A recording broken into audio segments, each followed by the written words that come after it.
நீங்கள் பார்த்து கொண்டு இருப்பது உங்கள் கௌசிகா ரிவ்யூ. சரி வாங்க வீடியோக்குள்ள போய் என்ன நடக்க போகுது அப்படின்னு சொல்லிட்டு பாத்தீங்கன்னா, நம்ம வெண்பா குட்டி இருக்காங்களா, அவங்க இருந்து விஜய் கிட்ட படிச்சு சொல்றாங்க, டாடா இந்த அம்மா பேச்சு கேட்டு இந்த அம்மாவை துரத்த பார்க்காதீங்க, எனக்கு இந்த அம்மா சுத்தமா பிடிக்கவே இல்லை, இவங்க ஃபர்ஸ்ட் என்னோட அம்மாவே இல்லை, இவங்களை இதுக்கு முன்னாடி நான் பார்த்ததும் இல்லை, இவங்க எனக்கு வேணவே வேணாம், எனக்கு என் மல்லியம்மா தான் வேணும், மல்லியம்மா வந்து வீட்டை விட்டு அனுப்புனீங்க, அடுத்த செகண்டே நான் எங்க போவேன் என்ன ஆகும்னு சொல்லிட்டு தெரியாது, அப்புறம் நானும் எங்கேயாச்சும் போயிருவேன் அப்படின்னு சொல்லிட்டு ஓன்னு ஒப்பரி வைக்க ஆரம்பிக்கிறாங்க நம்ம வெண்பா.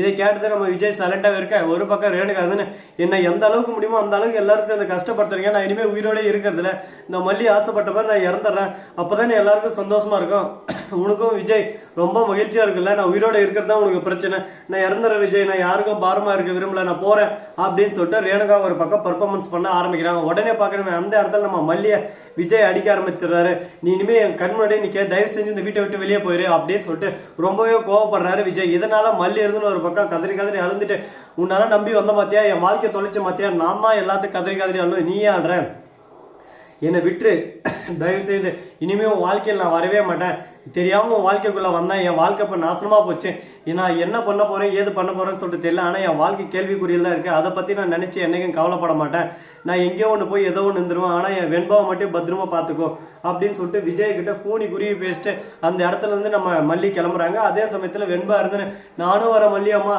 அன்னபூர்ணி பாட்டி என்னை கூட்டின்னு போங்க பாட்டி, என்னை விட்டு போயிடாதங்க பாட்டி, நீங்க இல்லாம என்னால இருக்க முடியாது பாட்டின்னு கதறி அழுது நம்ம ரேணுகா கையை பிடிச்சி நிறுத்தி வச்சிடா. விஜய் ஒரு பக்கம் தடுக்கவும் முடியாம, ஒரு பக்கம் வெண்பாவை அனுப்பவும் முடியாம சோகத்துல வேதனையில கூனி குறுகி போய் நின்று இருக்காரு. ஏன்னா ஒரு பக்கம் ரேணுகாவை பாக்குறதா இல்ல மறுபக்கம் மல்லியை பாக்குறதா, ரெண்டுமே ரெண்டு கண்கள், இதை என்ன பண்றது ஏது பண்றது, ஒரு கண்ணுல நீ தூசி படிஞ்சாலும் ரெண்டு கண்ணுல தண்ணி வரும்னு சொல்லிட்டு சொல்லுவாங்கல்ல, அந்த மாதிரி தாங்க இங்க நடந்துன்னு இருக்கு. இப்ப என்னதான் முடிவு என்னதான் பண்ண போறாங்க அப்படின்னு சொல்லிட்டு பாத்தீங்கன்னா, கரெக்டா நம்ம விஜய் இருந்து கதிரேசன் வராரு. கதிரேசன் வந்ததும், என்ன விஜய் எப்படியோ ஒரு வழியா அந்த மல்லியை வீட்டை விட்டு துரத்திட்டு போல, அடுத்து என் பொண்ணுக்கும் உனக்கு கல்யாணம் மீண்டும் செஞ்சுதான் ஆகணும், ஏன்னா இப்போதைக்கு ரேணுகாவுக்கு எந்த ஒரு நினைப்பும் இல்லை, ஒரு கல்யாணம் பண்ணி நீங்க ரெண்டு பேரும் தனியா எங்கன்னா அனுமதி தானே போயிட்டு வந்தாதான் ஒரு குடும்பம் ஒரு வம்சம் வந்து விரித்து அடையும் அப்படின்னு சொல்லிட்டு சொல்றாங்க. ஐயோ என் வாழ்க்கையிலக்குள்ள வந்து என்னை விட்டுட்டு ஒருத்தி போயின்னு இருக்கா, அவளை நான் நாசம் பண்ணிட்டு அவள் வாழ்க்கையை நான் தூக்கி போட்டேன், அதெல்லாம் உங்களுக்கு பெருசா தெரியல, உங்களோட புள்ளியோட வாழ்க்கை என்ன கேள்விக்குறியாக்குதுன்றதான் உங்களுக்கு ஒரு பக்கம் கஷ்டம், நீங்களாவது ரேணுகாவுக்கு துணையா அத்தனை பேர் இருக்கீங்க, நிஷா நீங்க எல்லாமே, ஆனா என் மல்லிக்கு நான் மட்டும்தான் இருக்கேன், என்னை நம்பி வந்தவன், என் வாழ்க்கைக்காக எல்லாத்தையும் இழந்தவன், அப்படிப்பட்ட அவளை நான் விட்டுட்டு உங்க கூட இருந்தா சந்தோஷம் எனக்கு இருக்குமா சொல்லுங்க பார்க்கலாம், யாருக்காகவும் எதுக்காக நான் விட்டு தர மாட்டேன், என்னோட மல்லி எனக்கு வேணும், அவளுக்காக நான் எந்த எல்லைக்கும் போக துணிஞ்சிருவேன் அப்படின்னு சொல்லிட்டு ஒரு பக்கம் ஃபீல் பண்ணி பேசுறாரு நம்ம விஜய். ஆனா இந்த டைலாக் எல்லாம் ஃபர்ஸ்டே சொல்லியிருந்தா நல்லா இருந்துக்கும், அவ போயிட்டு பின்னாடி சொல்லி என்ன பிரோஜனம் சொல்லுங்க பார்க்கலாம். ரேணுகா வந்து ஒரு பக்கம், ஓஹோ அப்ப விஜய் ஏதோ ஒன்று அவளை அனுப்பி வைக்கணும், நான் உங்களை தொந்தரவு பண்றேன் அப்படின்ற காரணத்தினால தான் அவளை அனுப்பிச்சு வச்சுங்க, என் மேல எந்த ஒரு பாசம் எந்த ஒரு ஈர்ப்பு உங்களுக்கு இல்லை, அப்படிதானே, அதான உண்மை, இனிமே நீங்களே நினைச்சா நான் வரமாட்டேன் விஜய், என்னை விட்டுருங்க, நான் போறேன் எங்கேயாச்சும் நான் போறேன் அப்படின்னு சொல்லிட்டு கதறி அழுதுன்னு நம்ம ரேணுகா ஓட பாக்குறாங்க.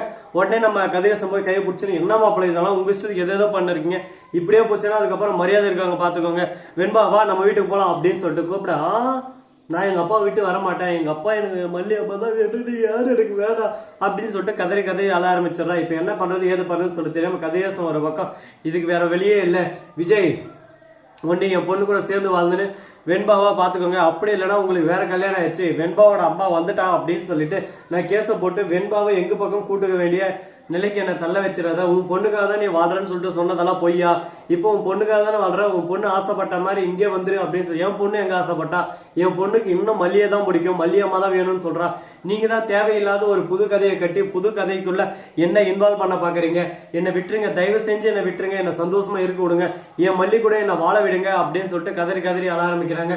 என்னடா அது கூத்து இப்படி ஒரு பக்கம் போயின்னு இருக்கே, இப்படியே போயின்னு இருந்தா எங்க போய் முடிய போகுதுன்னு சொல்லிட்டு தெரியல, ஸ்ரீனிவாசா கோவிந்தா அப்படின்ற மாதிரிதான் ஒரு பக்கம் போயின்னு இருக்கு. சரி முடிஞ்சதெல்லாம் முடிஞ்சிருச்சு, நடந்ததை பத்தி ஒண்ணு நடக்க போறதில்ல அப்படின்னு சொல்லிட்டு நம்ம விஜய் இருந்து அந்த இடத்துல கோவப்பட்டு வெண்பா கூட்டின்னு வெளியே வந்துடுறாரு. மல்லி அங்க போயின்னு இருக்காங்க. மல்லி போய் காலில் விழுந்து, மல்லியை நான் மன்னிச்சிரு, நான் ஏதோ கோபத்துல ஆத்திரத்துல தவறான ஒரு முடிவு எடுத்துறேன், நான் பண்ணது தப்பு தான், என்ன மன்னிச்சிரு அப்படின்னு சொல்லிட்டு சொல்ல, நான் யாரு சார் உங்களை மன்னிக்க, நான் யாரு அப்படின்னு சொல்லிட்டு நம்ம மல்லி ரிவெஞ்ச் எடுக்க ஆரம்பிக்கிறாங்க. உடனே நம்ம வெண்பா வந்தது, வெண்பாவை கட்டி பிடிச்சுன்னு, உன்னை போய் தங்கம் நான் யாருக்காக விட்டு தர மாட்டேன், நீயே உலகண்டி நீ வாடி தங்கம் அப்படின்னு சொல்லிட்டு வெண்பாவை கூப்பிடுறாங்க. அந்த இடத்துல கரெக்டா வெண்பாவுக்கு பிடிச்ச மாதிரி ஐஸ்கிரீம் எல்லாம் இருக்கு, அதை மல்லி வாங்கி கொடுத்துன்னு இருக்காங்க. நம்ம விஜய் சைலண்டா பார்த்து நின்று இருக்காரு. அண்ணன் நின்று பாத்தீங்களா மாப்பிள, இதுதான் மல்லி. எந்த ஒரு கஷ்டம் எந்த ஒரு நஷ்டம், நீங்க எவ்வளவு துக்கம் துயரம் எவ்வளவு கொடுத்தாலும் குழந்தை மேல என்னைக்கும் காட்ட மாட்டான், குழந்தை மேல உயிரா வச்சுன்னு இருப்பா, அவளுக்காக என்ன வேணாலும் இறங்கி செய்வா. அப்படிப்பட்ட மல்லியை தான் மாப்பிள்ள நீங்க எப்ப பார்த்தாலும் கஷ்டத்து மேல கஷ்டப்படுறீங்க. ஒரு டைம்னா பரவாயில்ல மாப்பிள்ள, எல்லா டைமும் நீங்க மல்லியை வெறுத்து வெறுத்து ஒதுக்கி ஒதுக்கி ஓரம் தள்ளிட்டே இருக்கீங்க. இதே உங்களை மல்லி பண்ணா அவங்களுக்கு எப்படி இருக்குன்னு நினைச்சு யோசிச்சு பாருங்களேன். உங்க வாழ்க்கைன்னா ஒரு கசப்புன்னு சொல்லிட்டு சொன்னீங்க, அப்படின்னா அவ வாழ்க்கை எவ்வளவு கசப்புல இருக்கும். உங்களை நம்பி நம்பி வெந்து வெந்து நொந்து நொந்து புண்ணாகி நூடுல்ஸ் ஆகி உட்காந்து இருக்காளே, அவன் வாழ்க்கை எவ்வளவு கஷ்டத்துல இருக்கும். அதெல்லாம் ஒரு நாள் நீங்க யோசிச்சிருக்கீங்களா? எப்ப பார்த்தாலும் உங்க பாயிண்ட் ஆஃப் வியூ மட்டும் தான் யோசிக்கிறீங்க. தான் அண்ணனை விட்டு தான் அண்ணியை விட்டு தான் குடும்பத்தை விட்டு மிகப்பெரிய ஒரு கல்யாணம் ஆகிறதுனால ஏதோ ஒண்ணு உங்களுக்கு கல்யாணம் ஆச்சுன்னு சொல்லிட்டு தெரிஞ்சும் உங்க வாழ்க்கைக்குள்ள வந்து உங்க வாழ்க்கைக்காக உங்களுக்காக அவ்வளவே அவ அர்ப்பணிச்சு வாழ்ந்தவன் இருக்கா. அப்படிப்பட்ட மல்லியை நீங்க துச்சமா என்றீங்க பாத்தீங்களா, இதுதான் எனக்கு ரொம்ப கஷ்டமா இருக்கு. மல்லி எந்த அளவுக்கு ஒரு பக்கம் நல்லவன்னா, உங்களவே நம்பி உங்க காலை சுத்தி சுத்தி வராது அந்த அளவுக்கு நல்லவ. இப்ப கூட உங்க மேல அவளுக்கு எந்த கோவம் இல்லை அப்படின்னு சொல்லிட்டு ஓப்பனா சொல்லிருக்காங்க. இந்த வீடியோ உங்களுக்கு பிடிச்சிருந்தா லைக் பண்ணுங்க, கமெண்ட் பண்ணுங்க, ஷேர் பண்ணுங்க, டிண்டிங் பெல்ல தட்டி விட்டு போங்க. அப்பதான் நான் போற அடுத்தடுத்த வீடியோ உங்களுக்கு உடனுக்குடன் நோட்டிபிகேஷன்ல வந்து கொண்டே இருக்கும். மிக்க நன்றி. தேங்க்ஸ் ஃபார் வாட்சிங். Tata, see you. நன்றி, வணக்கம். மத நம்பர் தருக.